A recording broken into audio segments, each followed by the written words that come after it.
आज है 19 जुलाई 2023। सारे ब्राह्मण बच्चे अपने अपने बाबा की औरा रूपी गुफा के भीतर बैठे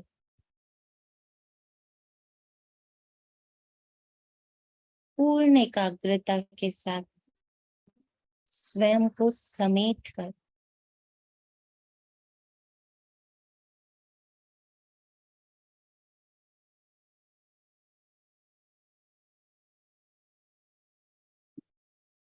परम धाम से अवतरित हुए हमारे लिए पर्सनली शिव बाबा को अपने सम्मुख देख रहे ब्रह्मा माँ के तन में।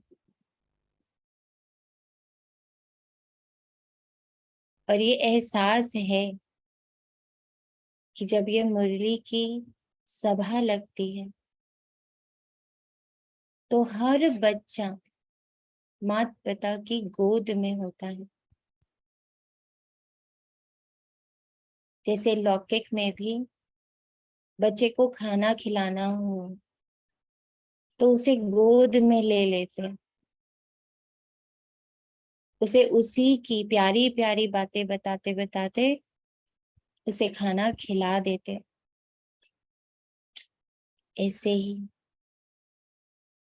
मुरली समय माता पिता हर ब्राह्मण बच्चे को अपनी गोद में बिठाता है और उसी की कहानी सुनाते सुनाते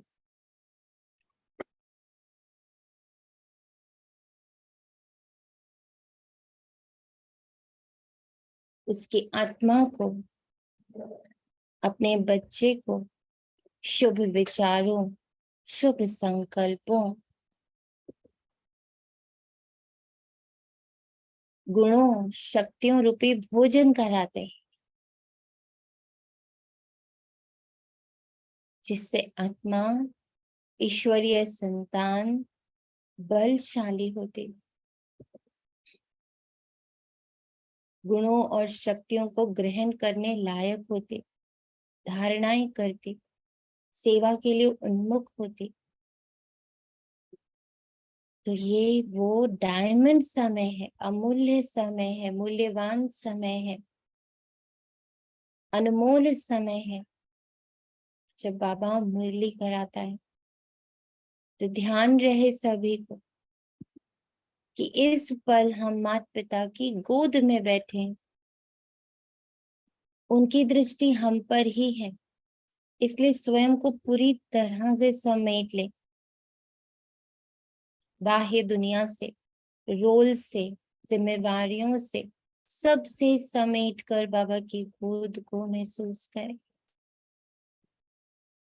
ब्रह्मा माँ की गोद को महसूस करें और देखें कैसे वो अपनी दृष्टि अपने महावाक्यों द्वारा अपना सारा बल, अपना सारा वर्षा हम बच्चों में ट्रांसफर करते हैं।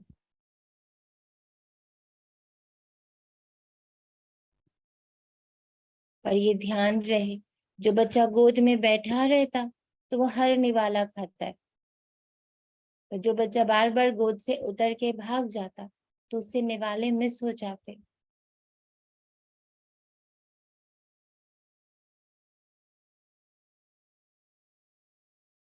इसलिए एकाग्र रहें,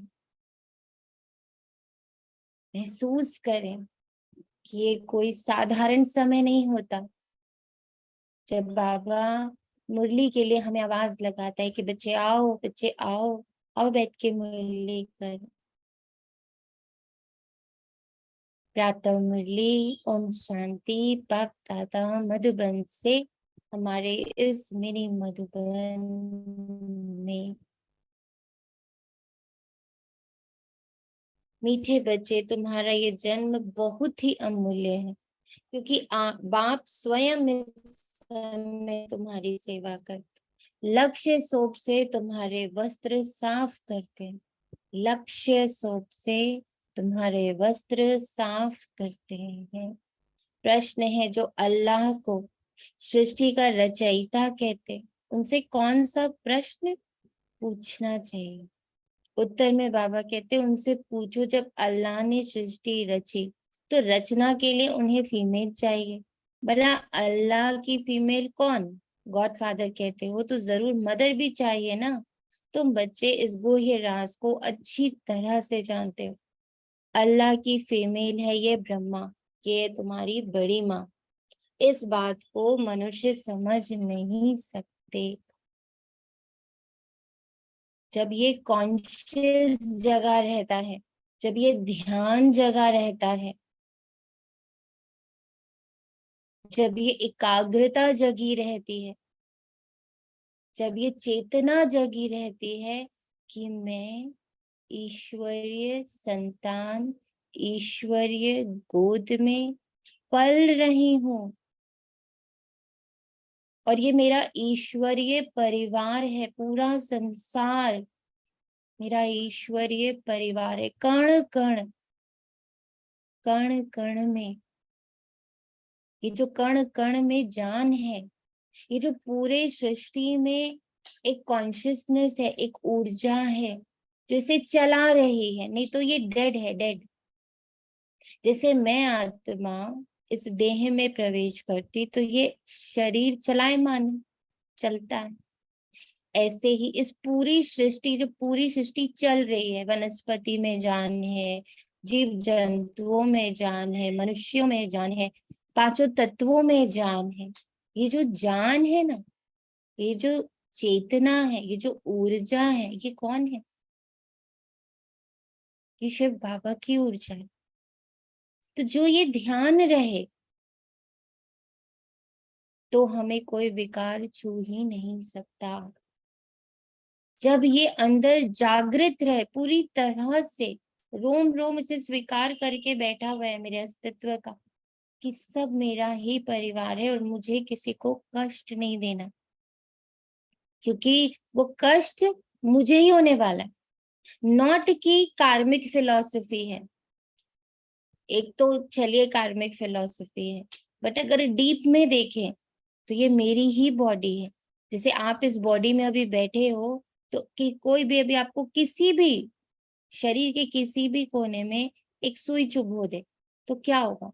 पूरे शरीर को पता चलता है ना, दर्द पूरे शरीर को पता चलता है, जबकि सुई तो सिर्फ एक बिल्कुल पॉइंट वाली जगह पर छूती है, पर महसूस पूरे शरीर को होता है। ऐसे ही कहीं भी दुख है, कहीं भी कोई भी विचलित है, संसार में कहीं भी कुछ भी गलत हो रहा है, दुख कर रहा है, किसी को दुख दे रहा है, उसका वाइब्रेशन हम तक पहुंच रहा है, because we are one body. ये जब बुद्धि में बैठने लग पड़े, नॉट कि मैं जो दे रही हूँ वो वापस आएगा इसलिए डर के मारे मैं दे नहीं रही हूँ, no, we are one body, one body. और इसको चलाने वाली ऊर्जा, इस बॉडी में जान डालने वाली ऊर्जा परमात्मा। इसीलिए ये पूरा यूनिवर्स मेरा परिवार है, एक बॉडी है। तो कहीं एक जगह भी सुई चुभेगी, दुख होगा, वो दुख मुझे होने ही वाला है। ये सत्य लग रहा, बॉडी के एग्जाम्पल से ये घुस रहा बुद्धि में।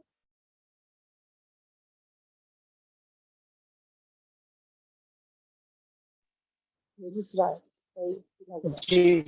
होता भी है। जी, बिल्कुल बिल्कुल सत्य है, बिल्कुल सत्य, बिल्कुल सत्य है, सत्य है ये वास्तव में। आपने पढ़ा भी है ना कि अर्थ इज वन क्योंकि बॉडी। पढ़ा तो हम ठीक है, जी बट ये हमने महसूस पढ़ा भी कर है, रहे हैं हम कि मेरे बॉडी के एक कोने में किसी उन्होंने ने बताया था। इंजेक्शन के लिए सुई चुभोते हैं, जी बॉडी को एहसास हो जी जाता है। उतनी सी जगह कोई होना चाहिए ना, पूरी बॉडी क्यों हिल रहे होते? ऐसे यही ही बात ना यही बात किसी टाइम स्वामी रामकृष्ण ने अपने बुक में कही है कि ये पूरा कॉस्मोस पूरा एक ही बॉडी है पूरी, तुम कहीं पर वो बटरफ्लाई इफेक्ट वाली बात है कि तुम कहीं पर भी जरा सा कुछ करते हो तो पूरे यूनिवर्स को होता है। कॉस्मिक कॉन्शियसनेस है, there is one conscious cosmic consciousness. तो तुम कहीं भी कुछ करते हो तो पूरी कॉस्मोस को में असर आता है करेक्ट। इसका। और इसको समझने के लिए बाबा ने कल मुझे बस इतनी सी छोटी सी एहसास कराया कि देखो एक जगह सुई चुभी, पूरे शरीर को इफेक्ट हुआ, जबकि इतनी सी सुई क्या ही कर लेगी, बट उस 1 सेकंड के लिए, उस 5-10 सेकेंड्स के लिए पूरे बॉडी में वो एहसास गया कि भाई इंजेक्शन लगा, दैट वेज।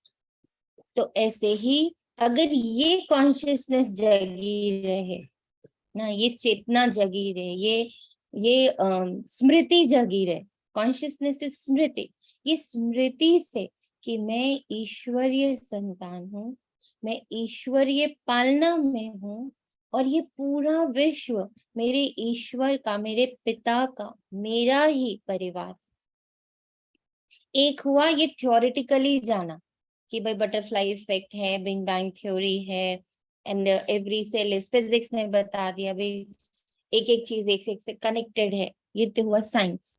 और ये हुआ महसूस था, जिसमें इमोशंस आ गए।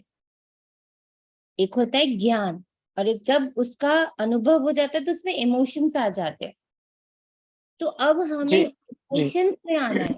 यस, मेरा एक कृत्य, मेरा एक भी, मतलब मैं कुछ छोटू सा अच्छा कर रही हूँ, उसका इफेक्ट पूरे यूनिवर्स में, मेरे अच्छे अच्छे संकल्प चल रहे, उसका इफेक्ट पूरे यूनिवर्स में।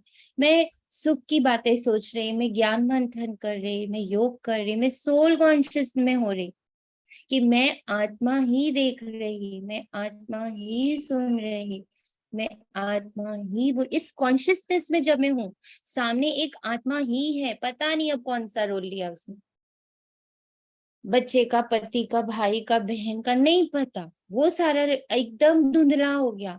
मेरी फुल फोकस किस पर है कि वो एक कॉन्शियसनेस है, वो एक आत्मा है, और वो भी उसी ऊर्जा से बनी जिस ऊर्जा से मैं बनी हूँ।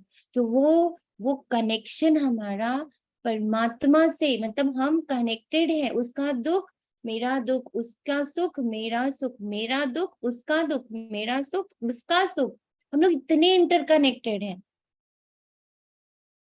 ये कॉन्शियसनेस पूरे टाइम जगी रहे। लक्ष्य, ये लक्ष्य है बाबा का कि तुम्हें हर पल ये जागृत अवस्था रहे अंदर कि मैं ईश्वरीय संतान हूँ, मैं ईश्वरीय ऊर्जा हूँ। इस पल ईश्वर ने मुझे अपनी गोद में बिठा रखा है, मेरी पालना कर रहा है, और उसकी एक ही आशा है कि मेरे द्वारा, क्योंकि मेरी पालना से जो वाइब्रेशंस, मेरे जो खुशी है, मेरी जो उमंग है, मेरा जो उत्साह है, मेरी जो प्राप्तियां है, मेरी जो पवित्रता है, वो फुल यूनिवर्स में जा रही। प्रश्न जो अल्लाह को सृष्टि का रचयिता कहते हैं, उनसे कौन सा प्रश्न पूछना चाहिए? बाबा कहते हैं उनसे पूछो, जब अल्लाह ने सृष्टि रची तो रचना के लिए उन्हें फीमेल चाहिए, भला अल्लाह की फीमेल कौन? गॉड फादर कहते हो तो जरूर मदर भी चाहिए ना। तुम बच्चे इस गुह्य राज को अच्छी तरह से जानते हो। अल्लाह की फीमेल है ये ब्रह्मा, ये है तुम्हारी बड़ी माँ। इस बात को मनुष्य समझ नहीं सकते। वो हमें कैसे लेते हैं कि अच्छा बाकी दुनिया भी गुरु गुरु करती, तो आपने भी तो एक गुरु को बिठा ही रखा। भल आप शिव बाबा करते, पर फोटो तो ब्रह्मा बाबा की लगा रखी। वो इस राज को नहीं जानते कि इनके द्वारा शिव बाबा हमारी पालना कर रहे। ये वाया है, ये निमित्त है, ये भगवान नहीं है, पर ये भगवान का चुना हुआ वो भाग्यशाली रथ है जिसके द्वारा हम ब्राह्मण रचे जा रहे, एडॉप्ट किए जा रहे, गोद लेके पाले जा रहे हैं। और ये पालना ब्रह्मा माँ सूक्ष्म वतन से भी दे रही है। कंटिन्यूअस गीत है, किसने ये सब खेल रचा है?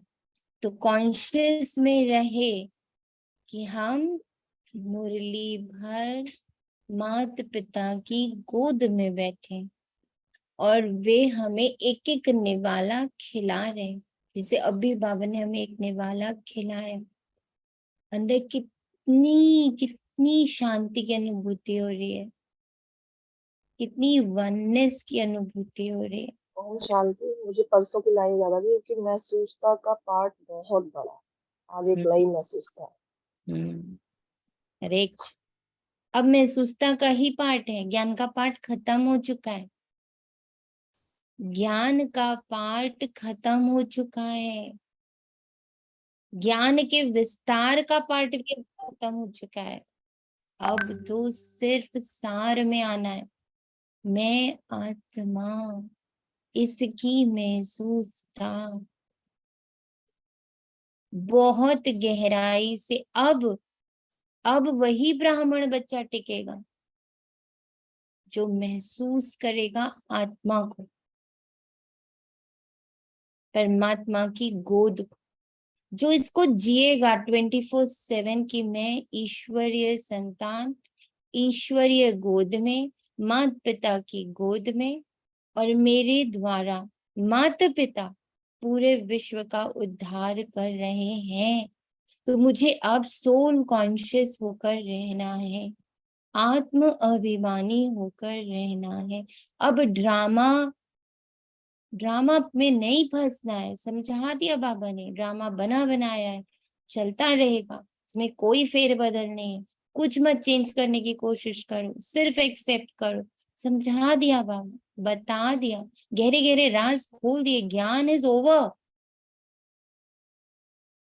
अब सिर्फ योग का पार्ट है। हर पल मेरी स्मृति कनेक्टेड रहे, मेरी ऊर्जा सिर्फ आत्म अभिमानी स्थिति की ओर जाए, अंदर की ओर जाती जाए। ये यात्रा अब भीतर की है। समेट लो खुद को, बार बार स्वयं को याद दिलाओ, समेटना है। आंखें सिमट जाओ, कान सिमट जाओ, श्वासें सिमट जाओ, मुख सिमट जाओ, शब्द सिमट जाओ। अब सिमट जाओ, देह से भी अब सिमट जाओ।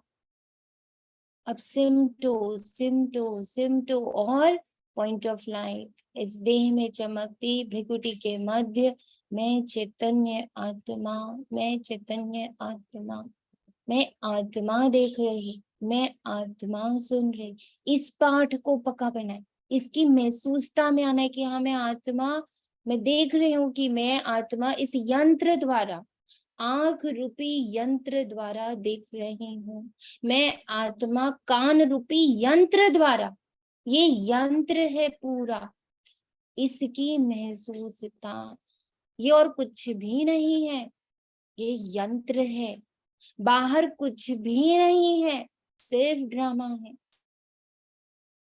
नौटंकी है। सब नौटंकी कर रहे हैं, कोई दुख की नौटंकी, कोई सुख की नौटंकी, कोई पैसे की नौटंकी। सब नौटंकी बाज हैं, बड़े बड़े नाटकबाज हैं, बड़े बड़े ड्रामेबाज हैं। सब ड्रामे, और एकदम इतना इंटेंस ड्रामा प्ले कर रहे हैं, इतना इंटेंस अपना रोल प्ले कर रहे हैं कि जो गलत कर रहा है उससे नफरत हो ही जाए, जो अच्छा कर रहा है उससे प्यार हो ही जाए। इतना इंटेंस ड्रामा सब प्ले कर रहे हैं, इंक्लूडिंग मी। बट अब मैं अपने आप को उस इंटेंसिटी से बाहर निकाल रही हूँ। मैं अब इंटेंस होकर ड्रामा नहीं करूंगी, करना है इसलिए कर दूंगी, पर घुसूंगी नहीं एक एक रोल में। ओह मैं माँ माँ माँ माँ माँ, ऐसा नहीं। हाँ बस ओके माँ, ठीक है, कर लेंगे, थोड़ी देर रोल करना है, कर लेंगे।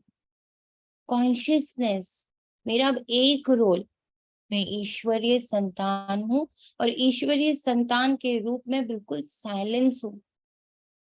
मेरा बाबा साइलेंस है, देखो ना परम धाम को, साइलेंस है वहां शब्द ही नहीं।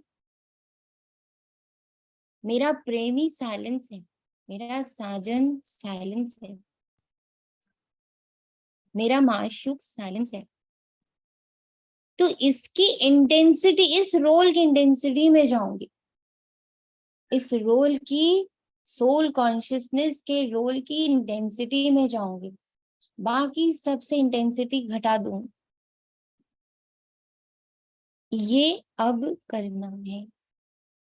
बच्चे जानते हैं कोई भी मनुष्य इस गीत का यथार्थ अर्थ ना कर सके। किसने ये सब खेल रचाया, वो खेल बना,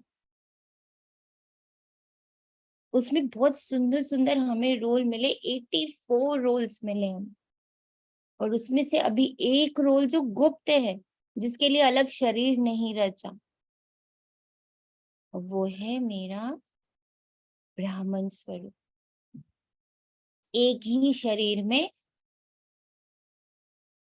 शूद्र का चोला छोड़ा है, केंचुला उतारा है, और नया केंचुले में एंटर किया, दैट इज आई एम ब्राह्मण।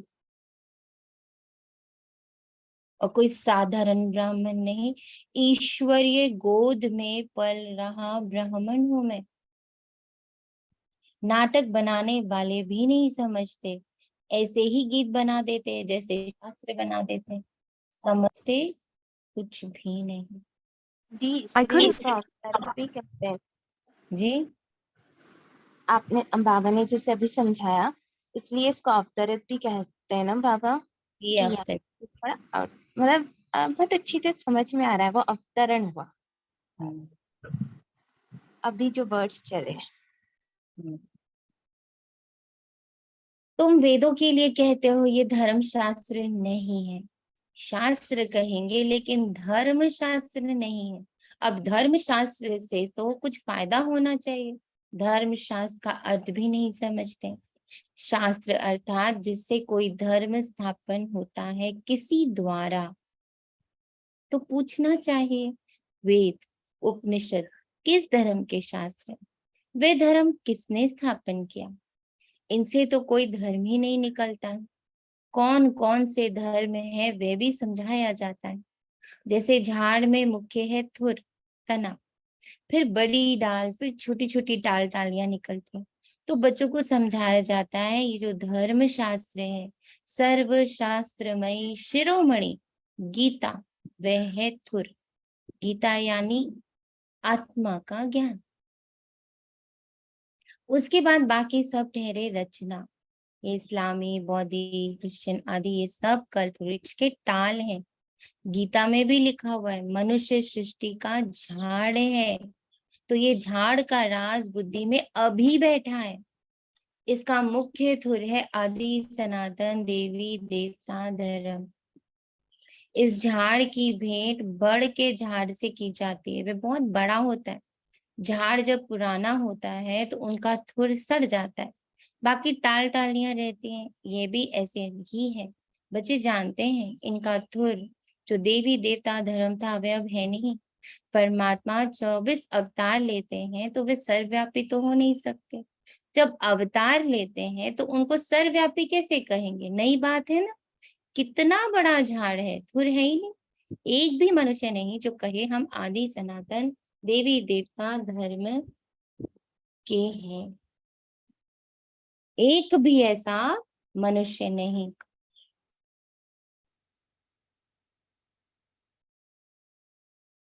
सत्युग को लाखों वर्ष पिछाड़ी में ले जाते हैं।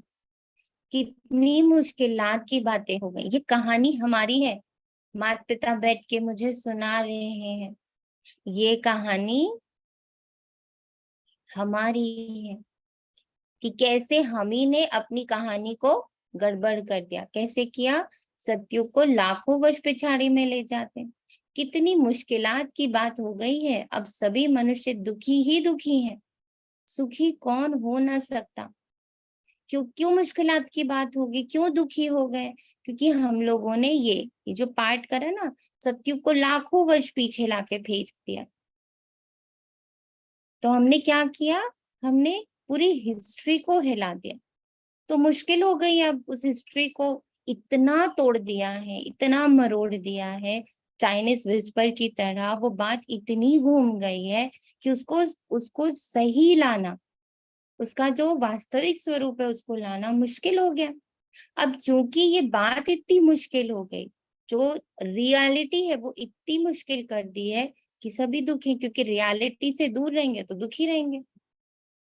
जितना हम रियलिटी से दूर हैं कि मैं आत्मा हूँ, कितना दुख है ना, क्योंकि मैं शरीर मानती हूँ, मैं रोल मानती हूँ, तो दुख ही दुख आ जाता है।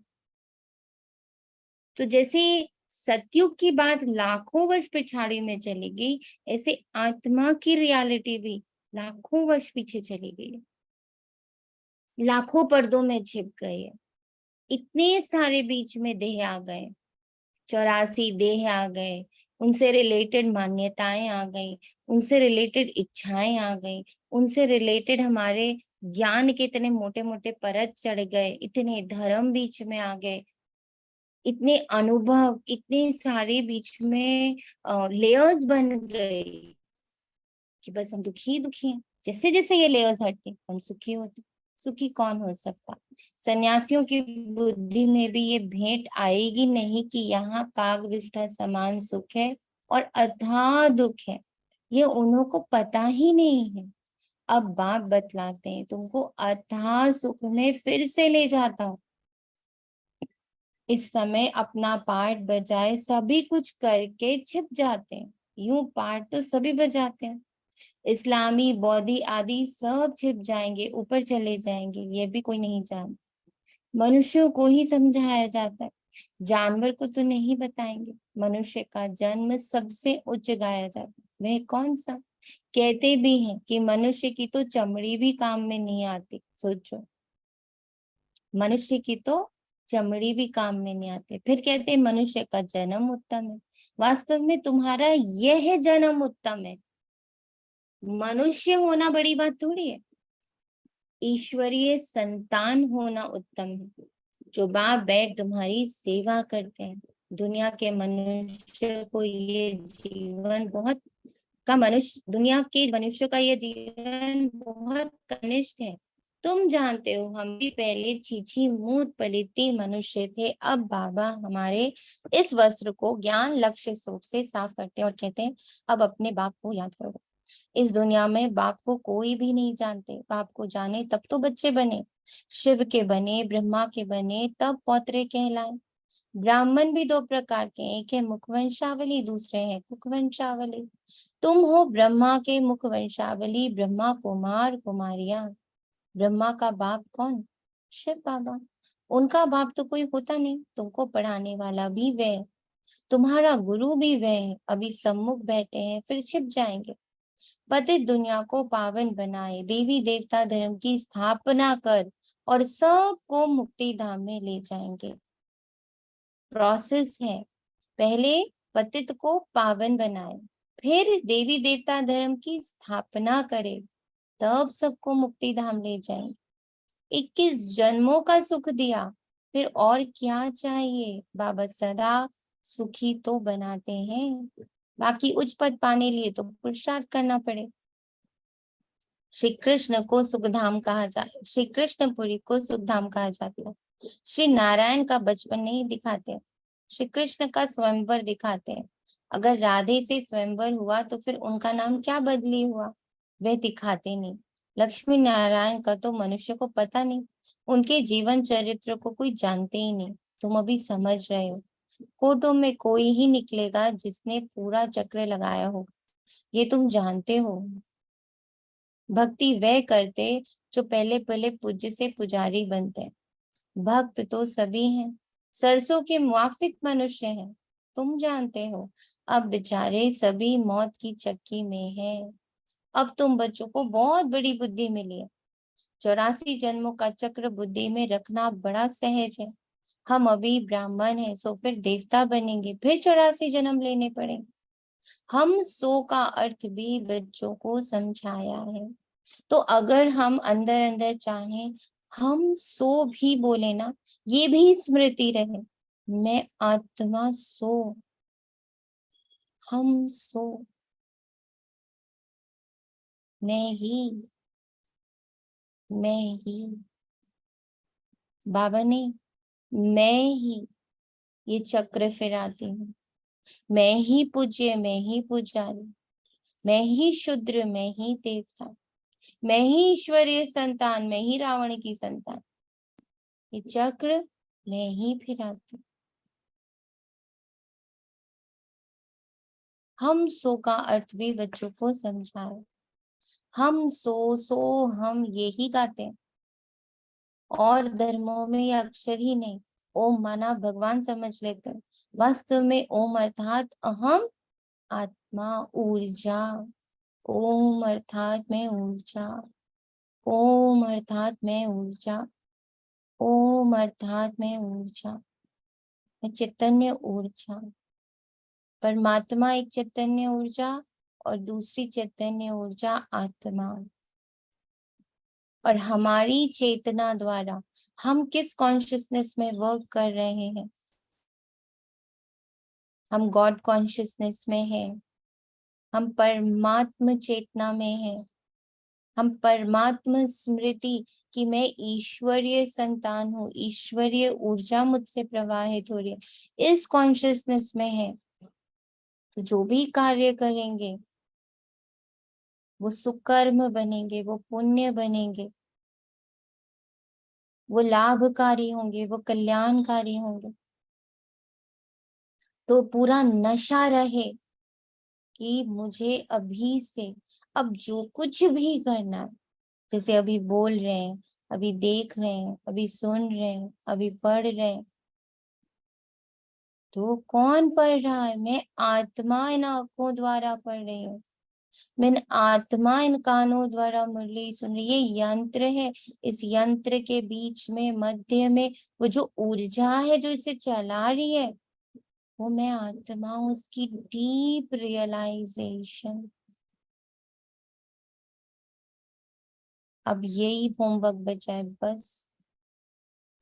और ये शरीर मैंने लोन पर लिया है, ये हमारी जुत्ती नहीं है, हमारे पैर है ही नहीं। ये बाबा कहता है, बाप कहते हैं अहम आत्मा तो बरोबर है, बाबा ने शरीर लोन पे लिया। बाबा की ये जुत्ती नहीं, बाबा के पैर है ही नहीं, बाबा के चरणों की पूजा नहीं हो सकती। कृष्ण के चरण है, बाबा के तो चरण ही नहीं है, बाबा है ही निराकार। अब बाबा याद दिलाता, जैसे मैं निराकार यूं तो आत्मा भी निराकार, परंतु 84 जन्म में आते आते वो खुद को शरीर मानने लगती है। और बाबा शरीर में आते हुए भी हर पल इस कॉन्शियसनेस में होता है, मेरा तो कोई शरीर है ही नहीं, मैं तो अशरीरी हूँ। तो अगर मुझे बाप समान, मैं वर्ड यूज करती हूँ बार बार, हम लोग कहते हैं मुझे तो बाप समान बनना है, बाप समान बनना, तो फिर मेरी भी स्मृति में रहे ये मेरा शरीर नहीं है, मैं अशरीरी हूँ। तुमको भी कहता हूँ अशरीरी बनकर मुझे याद करो। तुम जानते हो बाबा आया हुआ है, उनका क्या पार्ट है सोचो। अब क्या मैं सच में जानती हूँ कि बाबा आया हुआ है? अगर सच में भगवान आया हुआ है और मैं जानती हूँ, तो मैं एक सेकंड भी उससे दूर कैसे होती हूँ? आज अभी कोई कह देता है गणेश जी ने दूध पिया, उस वाली मूर्ति से आज ये हो रहा है, उस वाली मूर्ति से आज भगवान उसमें आ गए, वो जो देवी की मूर्ति उसमें देवी माँ आ गई है, तो पूरी भीड़ वहां जाके बैठ जाती ना, छोड़ती है उसके बाद 1 मिनट भी उस मूर्ति को या उस मंदिर को? छोड़ते हैं? सब काम धाम छोड़ के भागते हैं। अच्छा सच में वहां देवी माँ आ गई, वहां गणेश जी ने दूध पी लिया, सब भागे अपना अपना घर छोड़ के। अगर सच में मैं जानती हूँ कि बाबा आया हुआ है, ये निराकार आया हुआ है, वो परमात्मा आया हुआ है, तो फिर मैं भागती क्यों नहीं उनकी तरफ? कैसे मैं इधर उधर हो जाती? उनका क्या पार्ट है? पतित सृष्टि को पावन बनाना। अच्छा ये भी अगर मुझे पता है कि मैं जितना उनकी कॉन्शियसनेस में रहूंगी, उनकी स्मृति, उनकी अनुभूति में रहूंगी, तो मेरे पाप भी करते चले जाएंगे। सिर्फ इतनी सी स्मृति मैं आत्मा आंखों से देख रही हूँ, उस एक स्मृति, उस एक अनुभूति, उस एक महसूसता में न जाने कितने पाप कट गए। ऐसे वो पतित सृष्टि को पावन बना रहे। निराकार तो जरूर कोई शरीर में आया होगा, मनुष्य को पता ना होने कारण उन्होंने फिर नाम लिख दिया है फर्स्ट प्रिंस श्री कृष्ण का। अब श्री कृष्ण यहाँ कैसे आ सकता है, ये समझकर फिर समझाना। टैगोर आदि गीता की कितनी महिमा करते थे। वास्तव में ये श्री कृष्ण के बहुत जन्मों के अंत का जन्म है, जिसमें शिव बाबा बैठ गीता सुनाते। गीता तो बहुत सुन रहे थे ना, बहुत लोगों ने उसको समझा अपने अपने दृष्टिकोण से, पर अब परमात्मा दृष्टिकोण से समझने की बात है। स्वयं परमात्मा उसका दृष्टिकोण, उसका रहस्य, उसकी गहराई समझाने आता। बाबा कहते हैं, मैं छोटे बच्चे के तन में कैसे बैठ सुनाऊंगा, जरूर अनुभवी रथ चाहिए ना। ड्रामा अनुसार हमारा ये रथ मुकर्रर है और ये हर ब्राह्मण को समझना है। ऐसे नहीं कि फिर दूसरे कल्प में और रथ लूंगा, ब्रह्मा द्वारा ही स्थापना करेंगे। कल पहले भी तुम ब्रह्मा कुमार कुमारियों ने ब्रह्मा द्वारा वर्षा लिया था। अब बाप कहते हैं, और संग तो मुझ संग जोड़ो।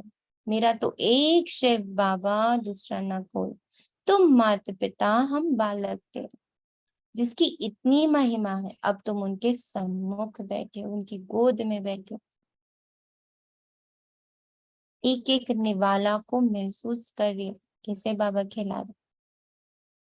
विचार किया जाए, बरोबर हमको किसने रचा? कहते हैं अल्लाह ने रचा, तो जरूर अल्लाह की कोई फीमेल भी होगी। अल्लाह तो निराकार है, उनकी फीमेल फिर कहाँ से आई? तुम गॉड फादर कहते हो, तो फादर हमेशा रचता होता है ना। मदर ही ना हो तो उसको फादर कैसे कहें? बच्चा पैदा होता है तभी तो फादर कहते हैं ना। अगर बच्चा ही नहीं हो तो फादर कैसे बनेगा? तो ये किसको पता नहीं कि गॉड फादर कैसे बने। वाओ, बच्चे होंगे तब तो फादर वर्ड यूज हुआ होगा ना, तो कभी तो भगवान के बच्चे।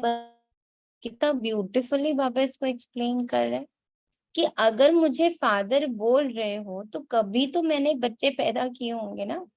ये सब है गुह्य बातें। आदम बीवी दोनों है। आदम उनको कहेंगे जो फिर सरस्वती को बीवी नहीं कह सकते, वह बीवी हो तो फिर उनकी माँ कौन? ये बड़ी समझने की बात है।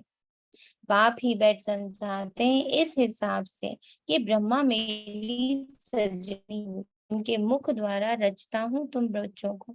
ब्रह्मा तन में प्रवेश करता हूँ, उनको संभालने के लिए फिर जगत अम्बा निमित्त बनी हुई।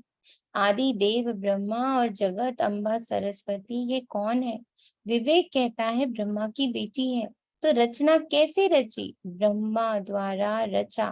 तो ये है बड़ी माँ। फिर संभालने के लिए मम्मा भी है, बाबा भी है। पहले नंबर में सरस्वती जाती है।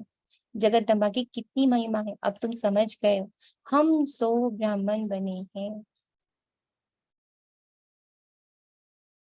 हम ईश्वर की गोद में आए हैं। इसमें भी दो प्रकार के हैं, सगे और लगे। एक ही माता के बच्चे, फिर सगे और लगे का तो सवाल ही नहीं उठता। यहाँ भला सगे और लगे क्यों कहा जाता है?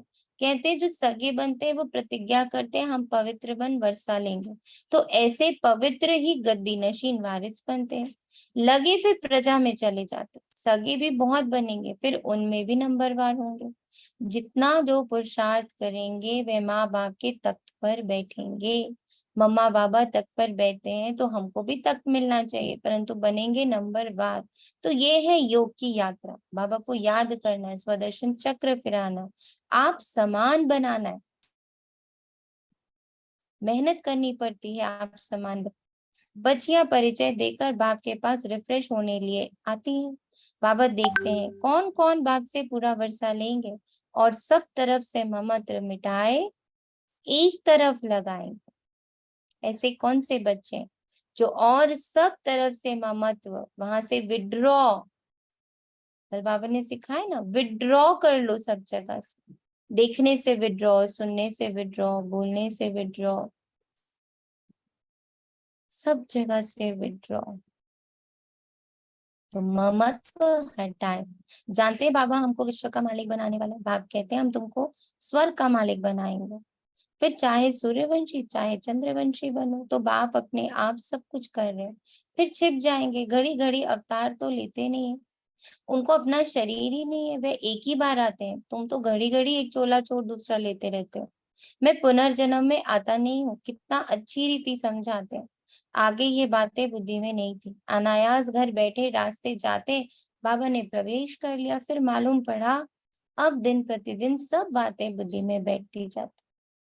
कहते हैं ना, हम 7 दिन का बच्चा हूँ, 2 मास का बच्चा हूँ, ये ज्ञान तो सेकंड में भी मिल सकता है। कितने ही बच्चे, और कोई सत्संग नहीं होगा जहाँ इतने बच्चे होंगे। प्रजापिता ब्रह्मा और जगत अम्बा भी बाप के बेटे बेटी है ना कि मेल फीमेल। इतने बच्चे कैसे पैदा करेंगे? कुछ कुख वंशावली की तो बात ही नहीं।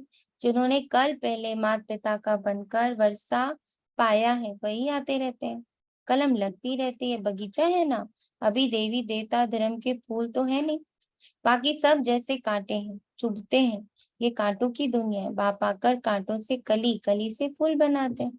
श्रीमत पर नहीं चलते हैं तो फिर गिर पड़ते हैं। बाबा समझ जाते हैं ये विकारों में गिर पड़ा। अभी तुम पतित से पावन बन रहे हो। बापू गांधी भी पतित पावन को याद करते थे, चाहते थे वर्ल्ड ऑलमाइटी अथॉरिटी का राज्य हो। सो तो बाप ही स्थापन करेंगे, तुम जानते हो। अब हमको स्कंदपुरी से कृष्णपुरी में जाना। भारत में सतयुग था, लक्ष्मी नारायण का राज्य था। 5000 वर्ष की बात है। 5000 वर्ष से पुरानी चीज कोई होती ही नहीं। लाखों वर्ष की तो कोई चीज रह ना सके। देखो तुम बूढ़ी माताएं गुड़गांव से आई हो माता पिता पास, जिनसे वर्षा मिलना है। बाप भी बुढ़ियों को देख खुश होते हैं। 5000 वर्ष पहले भी आकर वर्षा लिया था। सारा मदार पुरुषार्थ पर है। तुम बुढ़ियाएं इतना ज्ञान उठा नहीं सकती। ये दादा बूढ़ा तो बहुत अच्छा पढ़ता है, तुम समझती हो। जवान सरस्वती माँ अच्छा पढ़ते। अरे ये तो ब्रह्मपुत्रा नदी है, ये तो जरूर जास्ती पढ़ते होंगे ना। ये बूढ़ा सबसे तीखा है। वे तो फिर भी बेटी हो गई। बुढ़ियों के लिए भी बहुत सहज है। बाबा को याद करते रहो। अहो शिव बाबा कुर्बान जाऊं, आप तो सुखधाम ले जाते हो। बस ऐसे खुशी में रहो तो बेड़ा पार होगा। हमेशा समझो शिव बाबा समझाते हैं। हमेशा समझो शिव बाबा समझाते हैं। इनको छोड़ दो, ऐसे ही समझो शिव बाबा सुनाते। तो बुद्धि योग शिव बाबा पास जाने से विकर्म विनाश होंगे।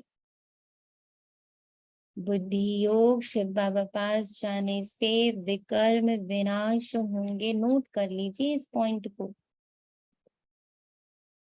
बुद्धि योग शिव बाबा पास जाने से विकर्म विनाश होंगे। मम्मा भी शिव बाबा से सुनकर सुनाती है, सदैव एक शिव बाबा की ही याद रहे तो विकर्म विनाश होते हैं। मम्मा एक सेकेंड भी इस विस्मृति में नहीं आती थी कि ये ब्रह्मा बाबा है। और तभी मम्मा सबसे आगे चली गई, क्योंकि बाकी दादियों को आप उनकी वो सुनिए, जीवनियां पढ़िए तो उसमें दिखेगा दादियों को ब्रह्मा बाबा दिखता था। दादियों को ब्रह्मा बाबा में कृष्ण दिखता था। तो दादियों का प्यार और बाकी बच्चों का प्यार पहले ब्रह्मा बाबा से ही हुआ था, बाद में शिव बाबा से हुआ था। पर मम्मा मम्मा डिफरेंट थी, क्योंकि मम्मा शिव बाबा ब्रह्मा बाबा में सिर्फ शिव बाबा को देखती थी। उनको कभी ब्रह्मा बाबा नहीं महसूस हुए। उनको हर सेकेंड सिर्फ शिव बाबा, बाबा कुछ कह रहा, ब्रह्मा बाबा कुछ कह रहा, उनको कभी ये फीलिंग नहीं आई कि ये ब्रह्मा बाबा कह रहा। उनको हमेशा लगता था ये शिव बाबा कह रहा है, ये शिव बाबा कह रहा है, ये शिव। तो उनकी स्मृति ब्रह्मा बाबा में बैठे शिव बाबा में ही होती थी। इसीलिए ब्रह्मा बाबा की किसी भी आज्ञा की वो अवहेलना नहीं करती थी और उनका इतना रिगार्ड करती थी कि उनके अगर वो वहां से गुजर भी रहे होते थे ना तो ब्रह्मा बाबा तो मम्मा रुक जाते थे। मम्मा कभी भी शिव ब्रह्मा बाबा के सामने कुछ भी नहीं बोलती थी। इतना रिगार्ड था उनके अंदर ब्रह्मा बाबा के प्रति, because it was not Brahma Baba. दुनिया को दिख रहा था वो ब्रह्मा बाबा का रिगार्ड कर रहे हैं, पर एक्चुअली में उनके तन में आए शिव बाबा का वो रिगार्ड करें। ऐसे ही हमें अपने माँ बाप को फॉलो करना है। अब हमारे सामने ब्रह्मा बाबा तो है, तो हमारे सामने कौन है? ब्राह्मण, दीदियां, दादियां, जो हमारे सेंटर संभाल रहे हैं। जब मेरी स्मृति में रहेगा हर पल कि वहां से जो बात भी आ रही है वो शिव बाबा ही कर रहा है मुझसे,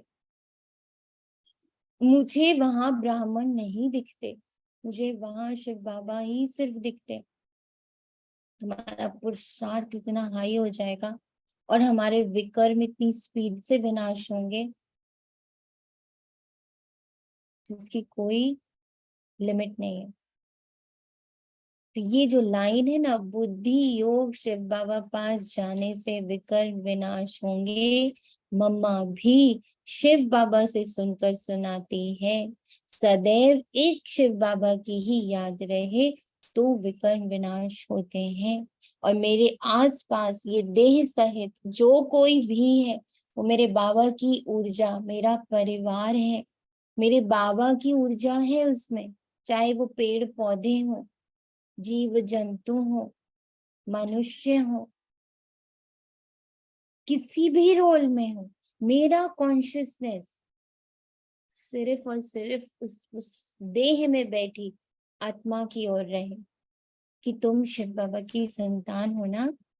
मैं उसी में मैं उसको देख रही हूँ, मैं उसके देह को, उसके रोल को नहीं देख रही हूँ। आज ये दिन भर हमें मेहनत करनी है, इस दिन भर इस स्मृति में रहना है कि जो भी मेरे, पहले तो अपने साथ अगर हूं तो मैं आत्मा देख रही, मैं आत्मा इस यंत्र को यूज कर रही, पहले इस कॉन्शियसनेस में आई। जब बाहर देख रहे हैं, लोगों के संबंध संपर्क में आ रहे हैं, तो सब कुछ धुंधला और दिख क्या रहा? इसके अंदर बैठी हुई आत्मा, उसकी कॉन्शियसनेस को देख रही हूँ और देख रही हूँ कि वो मेरे शिव बाबा का बच्चा है। ये जो सामने मेरे घूम रहा है वो शिव बाबा का बच्चा है, उसका देह नहीं देख रहे हैं, उसकी कॉन्शियसनेस को देख रहे हैं। तो मेरा ये संकल्प उसकी कॉन्शियसनेस को जगा देगा। कब? बाबा जाने। फिर हम क्या करते, जब हम ऐसे करने लगते अब हम वेट करते हैं, जागी, आया उसके अंदर, वो थोड़ा सा बाबा के बारे में सुनने को रेडी है, अच्छा वो बाबा के घर जाने को रेडी है, अच्छा उसको थोड़ा सा भी, उसके अंदर थोड़ा सा भी बदलाव आ रहा है, शुरू हो जाता है हमारे अंदर बहुत तेजी से माया, फल देखने की माया, उसका असर देखने की माया। वो हमारा काम नहीं है, that is not our duty.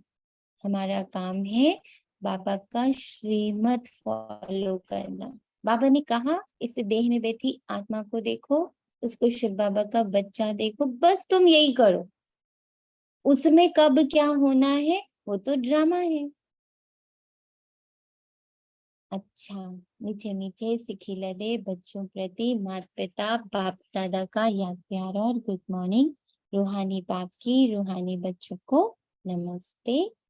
बाबा की गोद में फील करिए कैसे बाबा ने मुझे दुलार किया, कैसे मुझे नमस्ते करे, कितना रिगार्ड दिया बाबा ने मुझे। अभी अभी माता पिता बन के रिगार्ड दिया, बाप दादा बन के रिगार्ड दिया, आत्मा बन के भी रिगार्ड दिया। रूहानी बाप की रूहानी बच्चों को नमस्ते। हम रूहानी बच्चों की बच्चों की रूहानी रूहानी माता पिता बाप बाप दादा को दादा को याद याद और गुड मॉर्निंग प्यार भरी और नमस्ते और नमस्ते शुक्रिया मेरे नमस्ते। बाबा, शुक्रिया बेहद शुक्रिया दिल से। शुक्रिया शुक्रिया। शुक्रिया बाबा, शुक्रिया। धारणा के लिए मुख्य सार, गद्दी नशीन पक्का वारिस, तो नोट कर लीजिए अपनी बुद्धि में। मैं आत्मा गद्दी नशीन पक्का वारिस। अब इसके लिए पवित्रता की प्रतिज्ञा, और अब कौन सी पवित्रता? सोल कॉन्शियसनेस, आत्म अभिमानी, यही अब पवित्रता है। बस अगर खुद को हम कहते हैं मैं पवित्र, तो मैं सोल कॉन्शियस, मैं सोल मतलब मैं आत्म कॉन्शियसनेस से कि मैं आत्मा हूं, मैं आत्म कॉन्शियसनेस से हाथ हिला रही हूँ, मैं आत्मा ये हाथ हिला रही हूँ, मैं आत्मा ये आंखों की पुतलियां ये जो हिल रही है ना, ये मैं आत्मा हिला रही हूँ। ये जो पूरे शरीर में ऑटोमेटिक एक प्रोसेस चल रहा है, वो ऑटोमेटिक भी मेरी वजह से। श्वासें आ जा रही हैं, धड़कन चल रही है, किडनी काम कर रही है ना, पूरी रक्त की धमनियां सर से पैर, पैर से सर पर घूम रही हैं, ब्लड सर्कुलेशन हो रहा है, ओनली बिकॉज मैं आत्मा अंदर बैठी हूँ। मैं इस पल विड्रॉ कर लूं, सब रुक जाएगा, पूरा ड्रामा रुक जाए। इस कॉन्शियसनेस में गद्दी नशीन पक्का वारिस बनना है तो पवित्रता की प्रतिज्ञा कर सगा बच्चा बनना और संग तोड़ बाबा संग जोड़ना। इस कॉन्शियसनेस में अब आ जाना है, सेकंड बाय सेकंड इसी कॉन्शियसनेस में रहना है। मैं आत्मा इस देह में बैठी हूँ, मैं अशरीरी आत्मा इस रथ को धारण करके बैठी हूँ, मैं अवतरित हूँ, मेरा अवतरण ब्राह्मण रूप में अब हुआ है। पर मैं गुप्त, मुझे गुप्त रखना था ना बाबा को, इसलिए बाबा ने चोला नहीं बदला, अलग नहीं किया मुझे इसी दुनिया में रखना था ना, मेरे द्वारा ये कार्य करना था ना, इसलिए मुझे अलग नहीं किया। इसी चोले में मेरे को नया चोला अंदर से पहना दिया। तो मैं ब्राह्मण हूँ, मैं ब्राह्मण हूँ, मैं ब्राह्मण हूँ, ईश्वरीय संतान हूँ, ईश्वरीय संतान हूँ, ईश्वरीय संतान, ईश्वरीय कर्तव्य के लिए यहाँ पे बैठी हूँ। कॉन्शियसनेस, चेतना, स्मृति, जागृति, आप सामान बनाने की सेवा करनी है, कांटों के से कली, कली से फूल बनना और बनाना, नए झाड़ की कलम लगाना, वरदान कर्मों की गुह्य गति के ज्ञान ज्ञाता बन, धर्म राजपुरी की सजाओं से बचने वाले विकर्मा जीत भाव।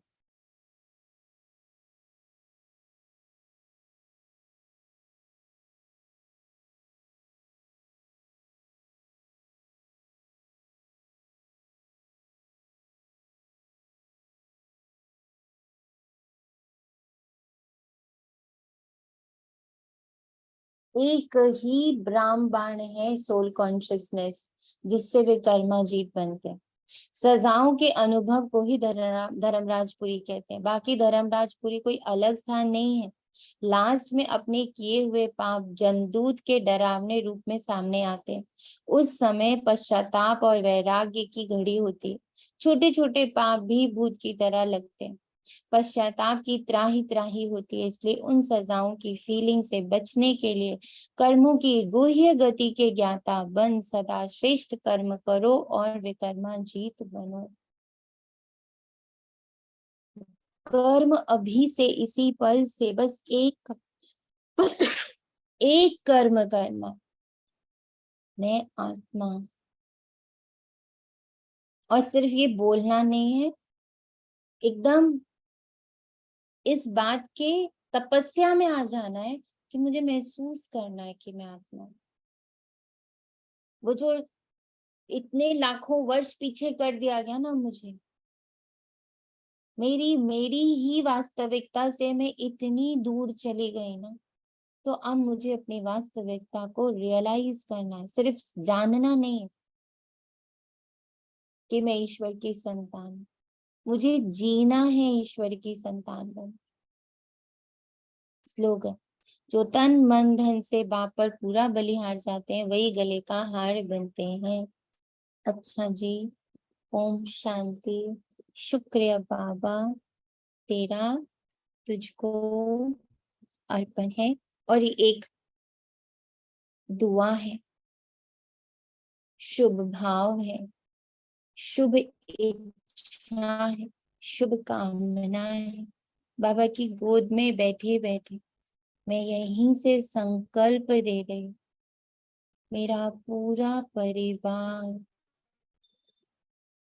बाबा की गोद में, बाबा की कॉन्शियसनेस में, गॉड कॉन्शियसनेस में, परमात्मा चेतना में, परमात्मा अनुभूति में हर पल हर क्षण जागृत रहे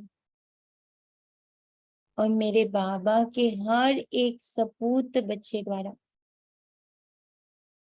पतित से पावन होने का कार्य संपन्न हो। हर ब्राह्मण बच्चा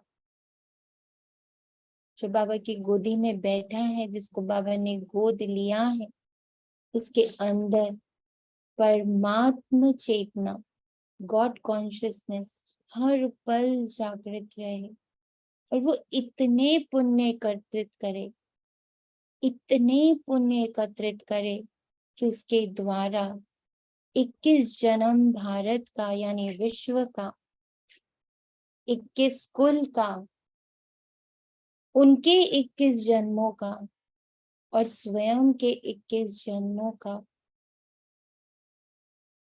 प्रारब्ध जमा कर सके।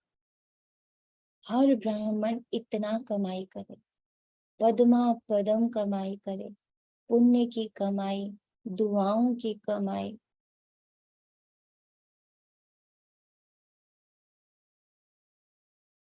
ओम शांति। ओम शांति दीदी।